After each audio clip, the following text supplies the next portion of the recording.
गौतम बुद्ध ने कुछ ऐसा बताया कि क्या आप जानते हैं कि दुनिया में सबसे शक्तिशाली चीज़ क्या है? पैसा नहीं, ताकत नहीं, बल्कि अपने मन पर नियंत्रण।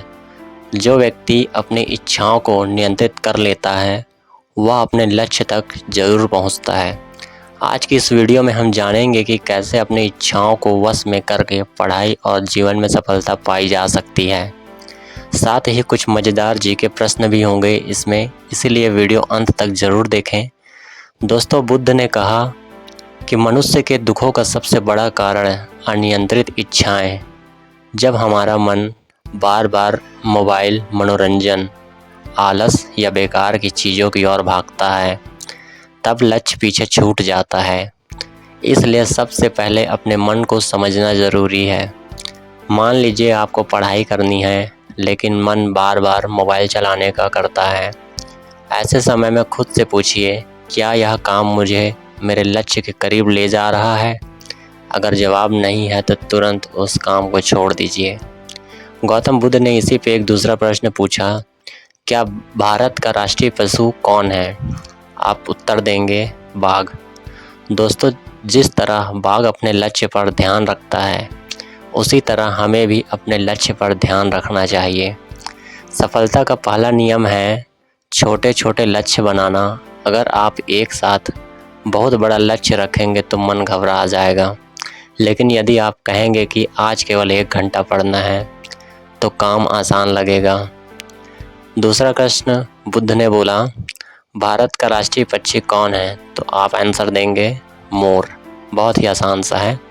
लेकिन मोर सुंदर होता है, लेकिन उसकी सुंदरता रातों रात नहीं आई।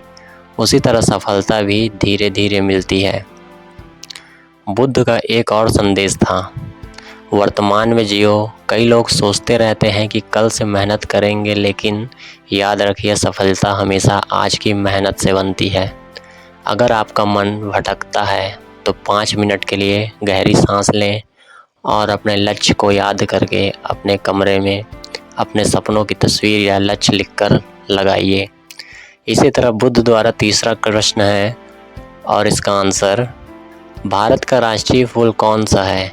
आप आंसर देंगे, कमल का। कमल कीचड़ में रहकर भी खिलता है। उसी तरह कठिन परिस्थितियों में भी हमें आगे बढ़ना चाहिए।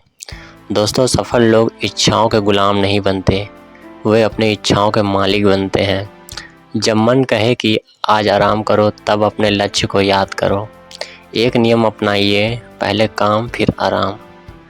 जानते हैं चौथा क्वेश्चन, ये भी बहुत आसान सा है, भारत का राष्ट्रीय फल कौन सा है? हर एक क्वेश्चन में आपको कुछ न कुछ सीख ज़रूर मिलेगी। राष्ट्रीय फल है आम।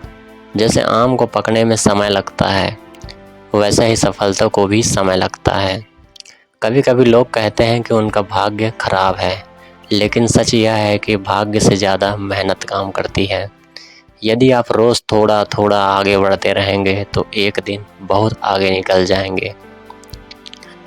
गौतम बुद्ध द्वारा पूछा गया 5वां प्रश्न है, भारत का राष्ट्रीय खेल कौन सा माना जाता है? आप उत्तर देंगे, हॉकी। खिलाड़ी रोज़ अभ्यास करते हैं तभी चैंपियन बनते हैं। बिना अभ्यास कोई महान नहीं बनता।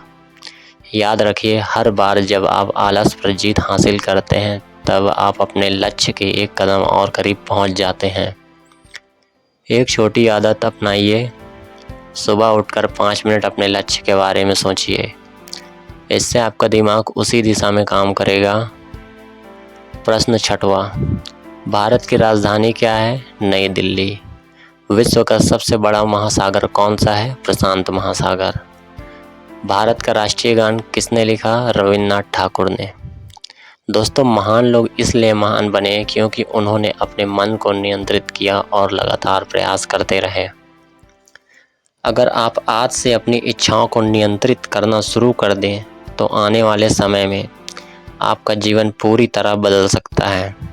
याद रखिए, इच्छा पर नियंत्रण, एकाग्रता, एकाग्रता बराबर मेहनत, मेहनत बराबर सफलता। इसलिए आज ही फैसला कीजिए और आप अपने लक्ष्य को प्राथमिकता देंगे और बेकार की आदतों से दूरी बनाएंगे। अगर आपको यह वीडियो पसंद आया और सामने अंत तक देखा तो कमेंट में लिखें, मैं अपने लक्ष्य को ज़रूर प्राप्त करूँगा। और ऐसी ही ज्ञानवर्धक, मोटिवेशनल और जीके वाली वीडियो के लिए इस वीडियो को अपने दोस्तों के साथ ज़रूर शेयर करें। हो सकता है यह वीडियो किसी की ज़िंदगी बदल दे। वीडियो को दोबारा ज़रूर देखें, क्योंकि हर बार देखने पर आपको एक नई सीख मिलेगी। धन्यवाद।